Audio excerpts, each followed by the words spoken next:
আকাশ খন্দকার আপনারা দেখতেই পাচ্ছেন আমি আছি সুমন বীজ ভান্ডারের সামনে। উনার দোকানে চলে আসছি। আজকে আসলে কি ধরনের বীজগুলা পাওয়া যায় সেগুলা একটু তুলে ধরবো। বন্ধুরা আসেন আপনারা দেখি। মামা আসসালামু আলাইকুম। ওয়ালাইকুম হ্যাঁ, আসসালাম। বসেন বসেন বসেন মামা হ্যাঁ বসেন। মামা। এই যে আপনার বীজের দোকানে আসলাম, আমি শুনছি অনেক ধরনের বীজ আপনার এখানে আছে। যাই হোক আপনার কি ধরনের বীজ আছে? এটা জায়গাটা হলো মোলাডুলি বাজার। এই থানা পাবনা জেলা ঈশ্বরদী থানা, খলিল মোলাডুলি মার্কেট। ইউনিট। এটা খলিল মার্কেট, সুমন বীজ ভান্ডার, মোলাডুলি স্টেশন রোড, গুরহাটা। এটা মোলাডুলি বাজারের ভিতরে। অবশ্যই মামা সামনে আছে, ওনার সাথে কথা বলবো। আসলে এখানে কি ধরনের বীজ পাওয়া যায়, কি পাওয়া যায়, অবশ্যই তার বিষয়টা আপনি মুখে একটু শোনেন।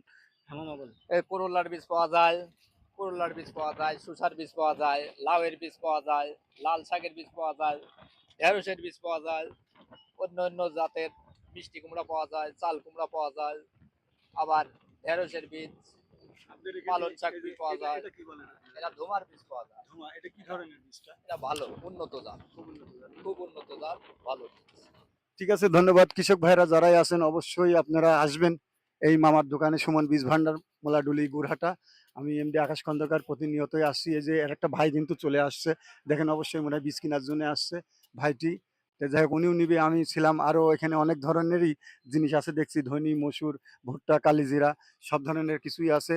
তো এই মামা আসলে আমার ভিডিও দেখে যদি কেউ আসে তোমার এখানে, এই দামটা কম নিবে না বেশি নিবে, এটা কোন কম, কোন স্যার এটা বলতে হবে। কম রেট, কম রেট। কম রেট, কিছু পাইকারি বলো সেট, দর্শকের পাইকারি উদ্দেশ্যে। সেট, পাইকারি। দর্শকের উদ্দেশ্যে কিছু বলতে হবে যে আমার দোকানে আসেন, আমার দোকানে এই জায়গায় দোকানে আসলে পরে ভালো মন্দ পাওয়া যাবে, খারাপ বীজ হবে না, ভালো। গ্যারান্টি আছে তো? 100 আর যদি আসি কেউ রিপোর্ট দেয়? রিপোর্ট দিলে পরে আবার ফেরত ফেরত দেওয়া যাবে। ফেরত দেবে। ঠিক আছে বন্ধুরা, উনি কিন্তু বলেছে সে কিন্তু ফেরত দিবে এবং ভালো বীজ। ওই যে আর একটি ভাইও কিন্তু চলে আসছে, ওনারা বীজ নিবে এখানে। অবশ্যই আমার ভিডিও দেখে যারা আসবেন, আমি এমডি আকাশ খন্দকার প্রতিনিয়তই আপনাদের মাঝে আসি, থাকবো। এই যে আমি কিন্তু এখানে লাল শাক, এই লাল শাকের বীজটা কেমন? খুবই ভালো, খুবই ভালো না? খুবই ভালো। এখানে কতটুকু আছে? এটা 50 গ্রাম। 50 গ্রাম কত টাকা? 50 গ্রাম 40 টাকা। 40 টাকা। যদি ভিডিও দেখে আসে কোনো পার্সেন্ট হবে নাকি? 30 টাকা বেচা যাবে। 30 টাকা বেচা যাবে।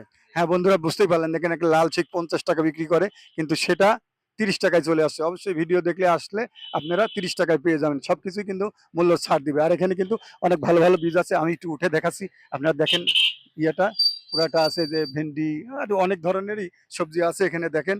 এটাই। হ্যাঁ আপনারা দেখেন, আপনার এখানে মিষ্টি কুমড়াও কিন্তু আছে দেখেন, মিষ্টি কুমড়া প্যাকেট, সব ধরনের উন্নতি জাত। এই যে হুম, এই দেখেন আরেকটা খুব ভালো জিনিস, পেঁপা আছে, পেঁপার বীজটা। ঠিক আছে। তো অনেক কাস্টমার কিন্তু চলে আসছে, দেখেন এই যে কাস্টমাররা কিন্তু অনেকেই অনেক কিছু নিবে। যাই হোক এখানে কিন্তু এই যে গরু ছাগলে খাওয়ার জন্য কিন্তু এই যে ঘাসের বীজ গুলাও আছে, আমি দেখতে পাচ্ছি অনেক ধরনের। ঠিক আছে, ধন্যবাদ। অনেক কিছু দেখালাম। আমি মোলাডুলি বাজারে ছিলাম, স্টেশন রোড, মোলাডুলি বাজার, গুরহাটা। এটা হলো খলিল মার্কেট। যাই হোক একটু সাইনবোর্ডটা একটু তুলে ধরেন। কাস্টমার কিন্তু দোকানের ভিতরে অনেক আছে। ভালো থাকবেন, সুস্থ থাকবেন। আসসালামু আলাইকুম।